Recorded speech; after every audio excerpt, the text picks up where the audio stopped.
Salut Jordan. Salut. Ça va? Ça va, merci toi. Ouais, c'est sympa de nous recevoir ici. On est où? Dans la cour du château de Porrentruy. C'est un bel endroit, c'est chaleureux. C'est là qu'on a fait notre apéro de mariage avec mon épouse il y a maintenant 7 ans. Et puis c'est un peu un lieu symbolique pour nous. Et puis je pense que c'est aussi un petit peu l'icône de la ville de Porrentruy, ce château avec cette belle vue sur la vieille ville. Je trouve ça fantastique.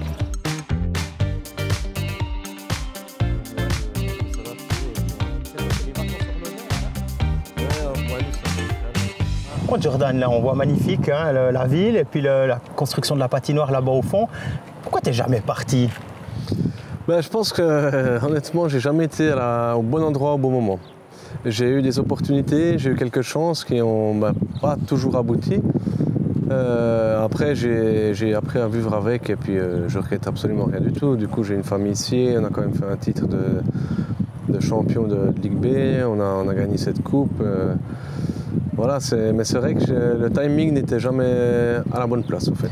Et puis le fait de porter le C de capitaine depuis de nombreuses années, c'est quelque chose de spécial pour toi? C'est toujours un honneur d'avoir le C dans une équipe, hein, que ce soit ici ou ailleurs. Rien que le fait de porter le maillot, c'est déjà une grande chance qu'on a en tant qu'hockeyeur de pouvoir vivre de notre passion. C'est quelque chose de magnifique hein, quand il y a 1000 personnes, 2000 personnes qui viennent nous applaudir à un match, même si vous avez perdu. C'est quand même un métier et une reconnaissance qui est fantastique. Donc on vit quelque chose d'extraordinaire. On joue au hockey, puis ça passe tellement vite en plus, il faut profiter au maximum. Si on reste sur le rôle du capitaine, t'es quoi comme style de capitaine? Est-ce que c'est le capitaine un petit peu taiseux à la Sandy Jeannin ou bien c'est plutôt allez les gars on y va, les coups de canne dans les jambes en passant? Je dirais que je suis un petit peu entre les deux. Des fois il y a des moments où c'est qu'il faut savoir ne rien dire et puis il y a des fois où c'est que je ne peux pas m'empêcher non plus, mais j'aime bien quand on fait les choses correctement, quand les consignes sont appliquées, qu'on respecte une ligne de conduite dans un vestiaire, que ce soit propre, qu'on prenne soin de nos affaires et puis que chacun ait son rôle bien défini. Je pense que c'est important ça dans une équipe. Du coup, les qualités qu'il faut pour être un bon capitaine, que ce soit à Joie ou ailleurs, c'est quoi? Écoutez, je ne sais pas si je suis un bon capitaine honnêtement. Hein. Donc il faudrait demander à mes coéquipiers. Je ne sais pas ce qu'ils vont vous dire, mais j'essaye de montrer l'exemple en dehors comme sur la glace, de toujours donner le maximum de moi-même et puis d'avoir le moins de moments de doute possible sur une saison. Il faut savoir toujours être positif aussi, je pense. Ça montre aussi aux autres, des fois, qui sont un petit peu plus, qui ont un coup de mou comme ça. Faut que le capitaine il est là et puis qu'il croit en eux et ainsi de suite. Il faut savoir remonter un peu les joueurs aussi. Ouais, alors je pense que tu dois être un bon capitaine parce qu'il y a quelqu'un, en tout cas, qui est passé par Ajoie, qui a des bons souvenirs ici et qui a même un petit message pour toi. Salut Joe, tout d'abord je voulais te remercier pour l'accueil que tu m'as réservé quand je suis arrivé à Ajoie et te féliciter pour la finale de la coupe. Voilà, je te souhaite une très belle saison, un bel été, puis j'espère qu'on aura l'occasion de se recroiser. C'est sympa de sa part, Kylian, parce que je dois dire, quand il était arrivé chez nous, c'était pas toujours facile. Hein. Il était encore un petit peu un peu jeune, un peu fougueux, et puis il fallait un peu le canaliser. Donc on a eu quelques moments où on s'est un peu grondé, mais ça fait plaisir de voir que c'est sans rancune de sa part, en tout cas. J'essaie de faire, en tout cas, moi de mon côté, le maximum pour que les jeunes s'intègrent bien, qu'ils se sentent bien chez nous, et puis qu'ils apprennent le plus de choses possible, autant dans le domaine sportif que dans le domaine professionnel et privé. Ouais, et puis les étrangers, c'est aussi toi qui t'en occupes. Lors des camps d'entraînement, il y a un spécial passage ronflement pour certains. Ma foi, ça, il fallait tout de suite qu'ils soient mis au courant d'où ils arrivaient. Explique peut-être l'histoire. L'histoire, c'est qu'il y a eu quelques années, à l'arrivée de Gary Sheehan chez nous, il avait mis en place un petit camp d'entraînement à l'Aisin où on partait, je ne sais plus si c'était le jeudi ou le vendredi matin. On s'entraînait 2 fois vendredi, on s'entraînait 2 fois samedi, dimanche matin. Et puis le samedi soir, c'était toujours réservé au team building. C'est-à-dire, on partait en équipe dans un bar et puis on buvait relativement beaucoup, puis on rentrait, puis on savait que le lendemain on s'entraînait, puis on rentrait. J'ai dit à Phil, Phil, t'as qu'à dormir avec moi, et ainsi de suite. Et puis voilà que Phil rentre un peu plus tôt parce que c'était un nouvel étranger, il ne voulait pas être mal le lendemain, ce qui est tout à fait normal, hein, montrer l'exemple aussi et puis pas avoir une mauvaise image de lui dès le premier jour. Puis J'étais rentré un peu plus tard, puis j'ai directement posé la question, un petit peu fatigué. Phil, tu dors? Puis il m'a dit, ben non, maintenant je dors plus. Moi, je pense que je n'étais même pas couché, que je ronflais déjà. Puis je me souviens le voir à 4h ou 5h du matin, prendre son matelas, puis aller dormir dans le couloir. C'était des bons souvenirs, quoi. En tout cas, personnellement, lui, je pense pas, mais moi, j'avais bien rigolé. Je crois qu'il en sourit aussi. Je pense qu'il doit en sourire, oui. Après, sur le coup, je peux vous dire que c'était pas... il rigolait pas tant que ça. Hein.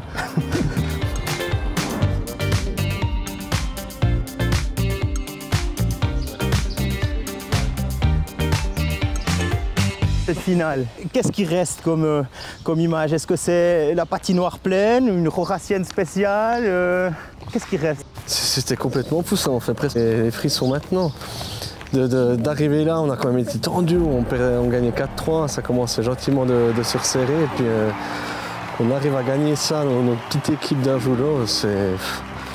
Ce qu'on a fait en équipe là, c'est merveilleux, franchement, je ne sais pas comment décrire ça autrement. Et puis, il y a eu une partie de ce succès qui revient évidemment au coach, hein, qui fait partie de l'équipe aussi. Gary Sheehan, on a parlé de cette vidéo de Yossi et Matthews avant le match dans le vestiaire. Comment vous avez vécu ce moment-là? On ne s'y attendait pas du tout au fait. Hein. C'était une sacrée belle surprise, puis un sacré bon coup d'encouragement, mais on était tellement déjà motivés, boostés, nerveux. C'est quelque chose auquel qu'on a peut-être un peu mis de côté à l'avant du match, parce que on avait vraiment beaucoup de choses sur nos épaules à ce moment-là. Mais c'est quelque chose qu'on a peut-être tendance à oublier, mais je pense que ça a quand même donné un petit coup de punch à l'équipe d'avoir des gars comme ça, là, les meilleurs joueurs du monde qui nous encouragent.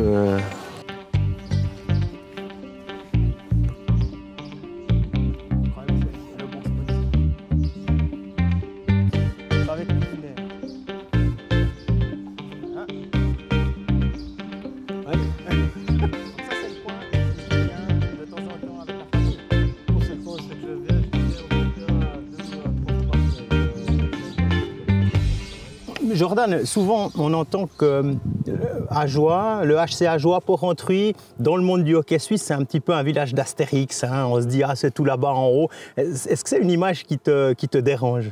Pas du tout, au contraire. Non, on est fiers de dire qu'on est un petit village, entre guillemets, et puis qu'on a quand même réussi à empocher un titre, une coupe. Donc on a quand même réussi à doubler malgré la petitesse de notre région et de nos budgets. Et puis je pense que c'est même une bonne image en fin de compte pour nous, parce que finalement le principal c'est quand même qu'on parle de la région. Donc qu'on en parle de manière bonne ou plus ou moins mauvaise, donc on en parle. Ouais, souvent on entend, comme avec le Nord en France, on pleure deux fois quand on vient en Ajoie. D'abord quand on doit venir, puis quand on doit repartir, on pleure aussi. Oui, en effet, souvent des joueurs qui... je me rappelle de Lionel Dursault quand il était arrivé en 2008. Il m'avait dit, mais quand même, ici, ça va être compliqué et tout. Puis finalement, il est reparti 6 ans après avec une de mes souvenirs. Hein. Puis comme moi, je l'ai vécu, une grosse larme sur le cœur. Je sais pas comment dire. Très triste, je dirais même. Il y a encore beaucoup d'attaches ici. Donc c'est sûr que les gens ici sont accueillants. On a quand même une bonne ambiance. Je pense que... J'espère qu'on sait accueillir, en tout cas. Tu parlais à un moment, dans un des articles que j'ai lu en préparant, que dans l'équipe ici, il n'y a pas de clan et on se dit les choses. Est-ce que c'est la base pour que ça fonctionne? La base, je ne sais pas honnêtement si c'est la base, mais on essaye de faire ça. Moi, j'ai à cœur de garder ça, parce que c'est important dans une équipe de 22 joueurs. Ça peut vite partir en petit clan et puis en chamaillerie. Puis je pense qu'en tant qu'adulte, on n'a pas besoin d'avoir ça dans un vestiaire de hockey. On a déjà eu des choses comme ça dans le passé, et puis les expériences n'étaient pas exceptionnelles. Donc en essayant de mettre les choses à plat, alors des fois c'est un peu compliqué, ça peut créer certaines tensions, mais le lendemain, comme j'ai dit, on est adulte, il ne faut pas être rancunier, et puis les choses se disent, et tout est au clair. Et puis je pense que ça peut être une bonne chose pour une équipe de hockey. Avec l'individualisation du sport, souvent on pense plutôt à son prochain contrat, à comment j'ai travaillé moi, etc. Et ça, comment on arrive à le désamorcer pour justement avoir un bloc équipe solide, aussi dans le vestiaire et sur la glace? Alors ça, enfin, c'est quelque chose, je pense qu'on ne peut pas désamorcer. Hein. Un joueur de hockey joue quand même en premier lieu. Le hockey, c'est un sport individuel d'équipe, je dirais, parce que chacun joue quand même, au final, pour son contrat, pour vivre, pour manger, et ainsi de suite. Mais il faut réussir à essayer de mettre tout ça en œuvre pour que ça prenne en équipe et puis tirer le meilleur de chaque joueur. Donc, il y a des joueurs avec qui il faut être un peu plus dur, d'autres avec qui il ne faut surtout pas être dur. Et puis je pense qu'il faut trouver l'équilibre et la manière de parler à chaque personne pour en tirer le meilleur pour l'équipe. Et puis, est-ce que tu penses que tout le monde est remplaçable? Tout à fait, oui, bien sûr. Ça, c'est... Actuellement, avec les nouvelles manières qu'il y a de s'entraîner, de se nourrir et les nouvelles technologies, je dirais, entre guillemets, je pense que les jeunes qui vont arriver, ça va aller de plus en plus vite. Ils vont être de plus en plus costauds, avec beaucoup plus de force. Donc je pense que tout le monde peut être relativement vite remplacé. Après, c'est sûr qu'on peut parler comme ça, mais c'est sûr que nos étrangers, je ne vous dirais pas qu'ils sont pas irremplaçables, hein, mais ouais, on se comprend, quoi. Mais je pense que tout va tellement vite maintenant avec les nouvelles méthodes d'entraînement, les nouvelles méthodes d'amélioration. Je pense que tout le monde peut relativement être remplacé. Ouais. J'ai une petite anecdote pour toi de quelqu'un que tu dois connaître, je pense. Tu dois te souvenir de lui. Qui a un petit message pour toi concernant justement le fait d'être remplacé ou pas. Alors Jordan, je ne sais pas si tu te rappelles, en 2004-2005, quand tu as été blessé, on avait une équipe très très jeune qui tenait pas trop la route et on était en play-out.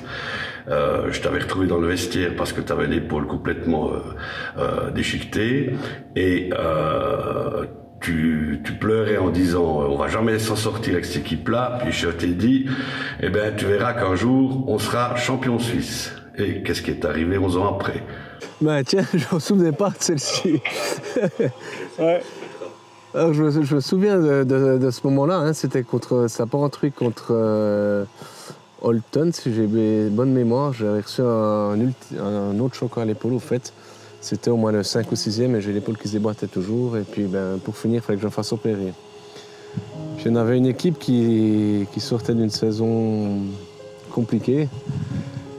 Et j'étais dépité parce que je sentais que ça allait pas aller pour nous. Moi, j'étais un peu au fond du bac parce que je sentais bien que ma saison allait terminer. Et puis, j'avais dit, écoute, on ne va jamais s'en sortir, mais je ne me souviens plus qu'il m'avait dit ça aurait dû me marquer, ça, mais je m'en souviens pas, malheureusement. Et puis, vous en étiez sorti quand même? Oui, ça en était sorti. Tout juste, mais... C'était très limite, oui, mais il y avait Pascal Dupuis qui était venu pour les play-out avec Pierre Dagenet. C'est juste. C'est juste. C'est juste, ouais. C'est l'année du lockout. C'était l'année du lockout, exactement. Puis on avait gagné contre Holton, je ne sais plus en combien de matchs, mais le premier match, je crois qu'on avait perdu 11-0 Holton avec ces deux étrangers.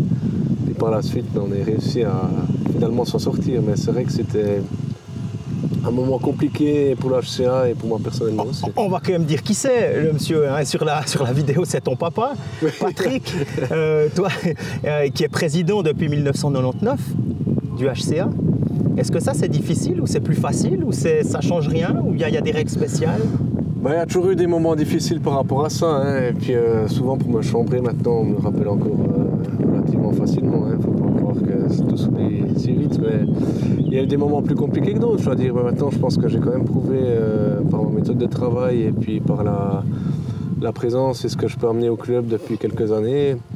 Je pense que ma place est quand même méritée.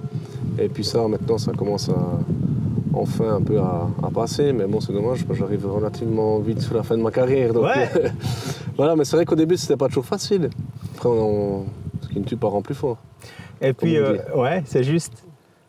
Ton contrat va jusqu'en 2021. Tu parlais des belles émotions, tu parles aussi du travail, hein, parce qu'il faut rappeler que tu ne fais pas que du hockey. Tu travailles aussi dans l'entreprise MRPSA, qui a ton papa. Et un jour ou l'autre, que ce soit bientôt ou pas bientôt, le passage va se faire entre la vie de hockeyeur et la vie, on va dire, normale. Est-ce que ça, c'est déjà dans le pipeline? Tu as déjà des idées? Oh, des idées, j'en ai. C'est plutôt l'appréhension. J'ai déjà pensé souvent à ça. Hein. Ça va être dur, honnêtement. Parce qu'on a quand même aussi une chance, ok, c'est que mine de rien, on doit quand même se maintenir en forme physiquement, donc c'est quand même une chance aussi, puis j'appréhende aussi ça, donc non, ça va être compliqué, je pense. Il y aura quand même des périodes, ça manque, hein, quand ça fait 17, 18 ans que vous jouez, tous les mois d'août, vous repartez sur la glace, on repart pour des saisons, on fait des matchs en équipe, on connaît d'autres personnes, c'est quand même cool, hein. Donc non, ça va être... J'essaie un peu de me formater là-dessus, mais ça va être dur le moment où ça arrivera. Puis ce moment, est-ce que ce sera plutôt bientôt ou bien on va encore discuter pour prolonger la jolie aventure avec le HCA? Alors actuellement j'ai 33 ans et il me reste une année de contrat. Après il faut voir aussi ma forme physique, si j'ai pas de pépins, si le club ambitionne encore de jouer de continuer avec moi sur la durée, sur une année de plus ou comme ça. Et puis vous y appeler à plein de paramètres à prendre en compte aussi, hein. Moi, je n'aurais pas joué une saison de trop puis être un petit peu sous la pente descendante en arrêtant ma carrière parce que c'est pas du tout un objectif. Je préfère arrêter une saison à la limite plus vite qu'une saison trop tard. Donc, on verra les ambitions de notre direction technique et puis si je peux être utile à l'équipe, pourquoi pas. Moi, c'est quelque chose que j'ai quand même à cœur, hein. J'imagine. Et j'aimerais aussi, le moment où c'est que j'arrêterai, savoir que derrière moi, il y a peut-être quelqu'un de la région ou quelqu'un qui est là depuis longtemps, qui puisse un peu reprendre la suite du capitanat ou devenir assistant, puis un peu gratter quelques échelons dans la hiérarchie de la première équipe du HCA. Et puis, rester proche du club après, c'est quelque chose que tu as envie, tu peux t'imaginer que ce soit avec les juniors ou bien tu as envie que ce soit, quand c'est fini et puis on oublie la glace. En tant qu'entraîneur, tu dis, ou comme Par ça? exemple, Non, j'aurais pas le temps pour ça, je pense. Là, le moment où je vais arrêter sur la glace, je vais peut-être aller jouer avec une équipe en 3 ou 4e ligue. Pour prendre la cour au hasard. Par exemple, oui, non, mais c'est pour dire que c'est pas, j'irai pas jouer en première ligue ou une autre ligue amateur, ça prend beaucoup trop de temps. Je pense que là, on fait quand même, malgré tout le bonheur que ça nous procure, c'est comme des sacrifices aussi familiaux. Il y a des moments où on joue le vendredi à Turgovie, et puis par exemple le dimanche à Lausanne. Ou le mardi à Biasca. Ou le mardi à Biasca, encore dans la même semaine. Autant vous dire que le week-end, enfin voilà. Et puis c'est quand même comme ça pendant 8 à 9, voire 10 mois, selon l'avancement des playoffs. Et puis à un moment aussi, c'est qu'il faut savoir dire stop, je pense.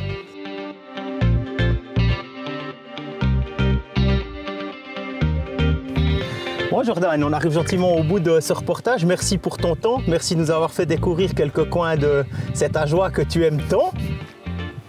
Et puis, qu'est-ce qu'on peut encore te souhaiter? Beaucoup de choses, je dirais. Hein. Déjà, pas de blessure, hein, je n'ai pas mentionné. Que le HCA Ajoie continue à performer, à être dans de bonnes situations économiques et sportives. Et puis, dans la mesure du possible, si avant la fin de ma carrière, je peux ramener encore une petite médaille, quelque chose à la maison, enfin, je vais le prendre. Hein. Merci, c'est tout ce qu'on te souhaite. Hein. Ciao. Merci.